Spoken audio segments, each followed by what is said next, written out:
Një hulumtim i Qendrës për Komunikime Civile i cili analizon ankesat e paraqitura në Komisionin Shtetëror për ankesa në prokurimet publike gjatë periudhës 2020-24 zbulon se në sektorin e shëndetësisë procedurat e prokurimeve publike vazhdojnë të shoqërohen me rreziqe serioze për korrupsion. Hulumtimi zbulon se në vitet e analizuara janë lidhur mbi 39.000 kontrata për prokurime publike në shëndetësi, ndërsa janë paraqitur vetëm 778 ankesa. Praktikisht, një ankesë paraqitet për çdo 1.6 milion euro të shpenzuar. Nga analiza rezulton se mbi 70% e rasteve kompanitë janë ankuar për vendimet për përzgjedhje të ofertës më të favorshme. Kjo sipas hulumtimit tregon se faza e vlerësimit të ofertave konsiderohet si pika më kritike, ku ekziston rreziku më i madh për favorizim të operatorëve të caktuar ekonomik.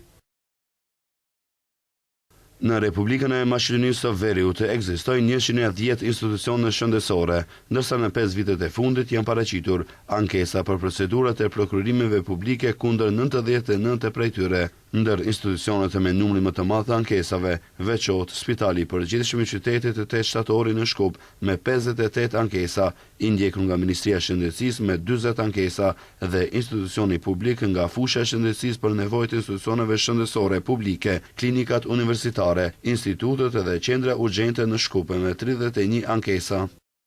Hulumtimi tregon edhe një tjetër problem serioz. Në 42% të rasteve, komisioni ka pranuar ankesa duke konstatuar parregullsi në procedura. Në disa raste, hulumtimi dëshmon se institucionet shëndetësore nuk kanë zbatuar vendimet e komisionit, duke përsëritur të njëjtat vendime, edhe pas anulimit, gjë që ngre dyshime serioze për mungesë të transparencës. Nga vendimet analizuara mund të konkludohet se 42.3% e ankesave janë pranuar, që do të thosë se në pothuajse gjysmën e rasteve komisioni kanë konstatuar parregullsi në procedurat e prokurimeve publike në sektorin e shëndetësisë. Përqindja e lartë e ankesave të pranuara tregon për dobësi sistematike në përgatitjen dhe zbatimin e procedurave, siç është mungesa e ekspertizës së mjaftueshme.